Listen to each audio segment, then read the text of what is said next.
4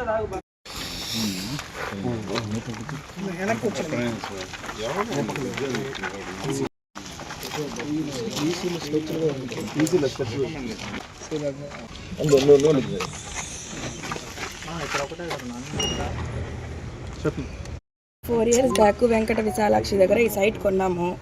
అప్పుడు నుంచి ఏంటంటే మా పరిస్థితులు బాగలేక ఎట్లాగే పెట్టుకున్నాం. మధ్యలో సైట్కి చూసుకోవడానికి వచ్చినప్పుడు ఏంటంటే మా ఇళ్ళ గౌరీ అనే ఇక్కడ కార్పొరేటర్ అంట ఆమె వాళ్ళ భర్త సురేష్ రెడ్డి గారు మా మీద దౌర్జన్యానికి వస్తున్నారు సార్. ప్రతిసారి మేము ఇక్కడికి వచ్చినప్పుడల్లా వాళ్ళు మా మీదకి దాడులు చేయడానికే ప్రయత్నిస్తున్నారు.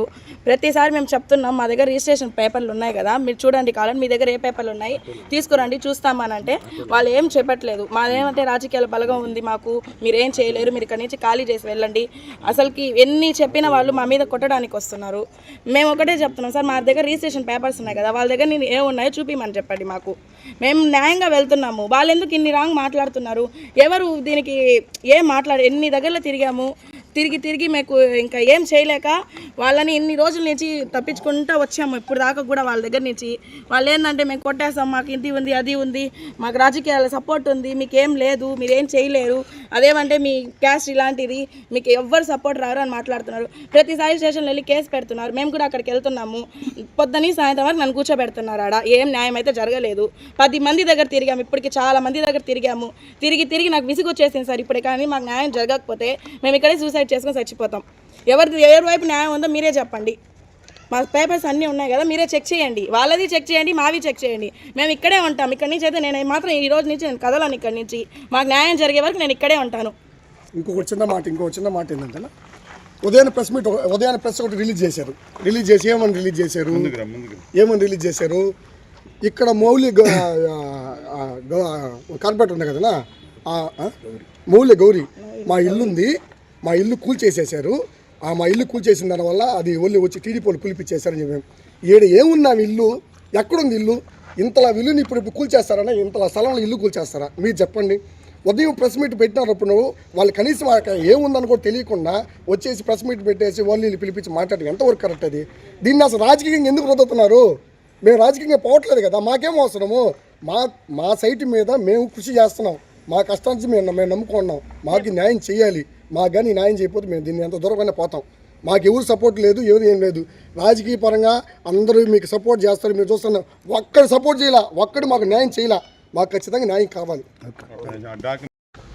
నేను ఈరోజు ప్రెస్ మీట్ పెట్టిన కారణం ఏంటంటే, నేను గత 2 ఏళ్ళు ఈ సైట్ని మాకు కానికుండా చేయడానికి చేస్తూ ఉన్నారు. మేము ఈ సైట్ కాడికి వచ్చినప్పుడు కార్పొరేటర్ ఉన్నాడు ఇక్కడ. ఆ కార్పొరేటర్ అతను వచ్చేసేసి ఈ సైట్ మేము ఎప్పుడో కొన్నాము, మీరు ఈ సైట్ కాడికి వస్తే పద్ధతిగా ఉండదు అని చెప్పి మమ్మల్ని భయభ్రాంతులకు గురి చేశారు. తర్వాత మేము పోలీస్ స్టేషన్ కాడికి పోయి మేము దీని గురించి అడిగాం. అయ్యా మా కాడ కావాల్సిన డాక్యుమెంట్స్ అన్నీ ఉన్నాయి, దాని లింక్ డాక్యుమెంట్స్ అన్నీ ఉన్నాయి, మేము డబ్బు దాచిపెట్టుకొని ఈ స్థలాన్ని కొన్నాం. కొనిన తర్వాత ఏం జరిగిందంటే, ఈ స్థలాన్ని మీరు అట్టుకుంటారు, ఈ స్థలం మాకు ఎప్పుడో వాళ్ళు అమ్మేశారు అన్నప్పుడు, అయ్యా నా కాడ కావాల్సిన ఎవిడెంట్ డాక్యుమెంట్ మొత్తం ఉన్నాయి, ఈసీలో చెక్ చేసుకోండి, నాకు కావాల్సిన డాక్యుమెంట్ అన్నీ మొత్తం A to Z ఉన్నాయి. ఇన్ని ఉన్నప్పుడు మీకెలా ఎవరు రిజిస్ట్రేషన్ చేశారంటే, మేము రాజకీయంగా ఉన్నాం, మేము ఏమన్నా చేయించగలుగుతాం అని చెప్పి వైసీపీ అయ్యా నేను అదే వైసీపీలో తిరుగుతూ ఉన్నాను, మీరు ఎందుకు మమ్మల్ని ఇంత భయభ్రాంతికి గురి చేస్తున్నారు అంటే, మీ కాడ డబ్బు ఉందని మమ్మల్ని ఇంత భయభ్రాంతికి గురి చేయడం కాదు.